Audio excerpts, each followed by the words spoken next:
ते म्हणतात ना, कुठेतरी देवावर श्रद्धा असावी, नेहमी नशिबावर डिपेंड असून चालत नाही. तर नमस्कार मित्रांनो, मी घेऊन आलो आपल्या अष्टविनायक बाईक राईड सिरीजचा ब्लॉग नंबर 3 आणि आज आहे आपला डे 2. आज आपण जाणार आहोत सिद्धटेक तिथून मोरगाव. सर्व गणेश भक्तांचं स्वागत आहे. पॅकिंग करा ना.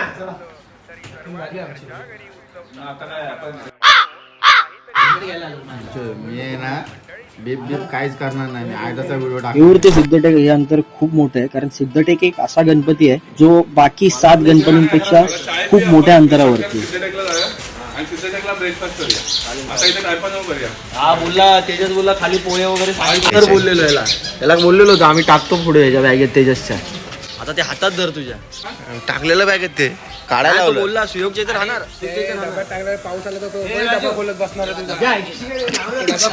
येऊरला आम्ही रात्री जिथे स्टे केला. आमचा प्लॅन असा होता की आम्ही त्याच रात्री सिद्धटेकला जाऊ, पण सिद्धटेकला रात्री आम्ही गुगल मॅपवर चेक केलं तर तिथे 2-2.5 तास दाखवत होतं. तेच सकाळी आम्ही जेव्हा निघालो तर ते आम्ही 1-1.5 तासातच काहीतरी पोहोचलो सिद्धटेकला. काय दिवसाची सुरुवात झाली होती आमच्या. थेऊरच्या गणपतीची काकड आरती, त्याच्यामुळेच आमची झोप उघडली आणि आम्ही आमच्या पुढच्या तयारीला लागलो. आंघोळ पांघोळ करून आपल्या हॉटेलच्या बाहेर चेकआउट केलं, गाडीवर सामानाची बांधाबांधी केली आणि थेट निघालो सिद्धटेकला.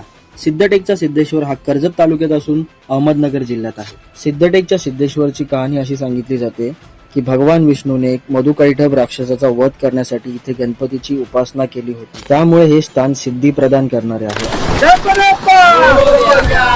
तर बाकी व्लॉग्स मध्ये जसं मी तुम्हाला बाप्पांचं दर्शन घडवून दिलं तसं प्रत्येक मंदिरात मला पॉसिबल झालं नाही, कारण काही मंदिरात मोबाईल स्ट्रिक्टली नॉट अलाउड होता.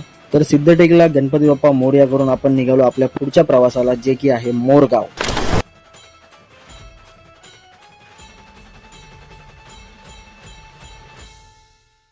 मोरगावचा मोरेश्वर हा बारामती तालुक्यात असून पुणे जिल्ह्यात आहे. ह्या गणपतीला मोरेश्वर किंवा मयुरेश्वर ह्या दोन्ही नावाने संबोधले जाते. मोरगावच्या मोरेश्वराची कथा अशी सांगितली जाते की इथे गणेशाने सिंधू नामक राक्षसाचा वध केला. गणेशाने मोरावर आरूढ होऊन राक्षसाचा नाश केला, म्हणून त्यांना मयुरेश्वर असे म्हटले जाते. तर भेटूया आपल्या पुढच्या ब्लॉग मध्ये, जो की असेल पाली आणि महाडचा गणपती. आणि जर तुम्ही ह्या आधीचे 2 पार्ट्स पाहिले नसतील तर माझ्या प्रोफाईलवर जाऊन बघा. आणखीन अजून काय बोलू.